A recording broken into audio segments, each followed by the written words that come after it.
Готовимся к зиме. Это вот наши дрова. Короче, у соседей разобрали какой-то старый сарай.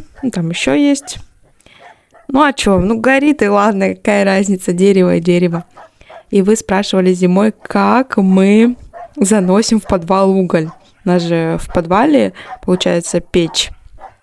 Получается, под окном есть вот специальное тоже окно в подвал. Туда мы спускаем в эту дырку уголь.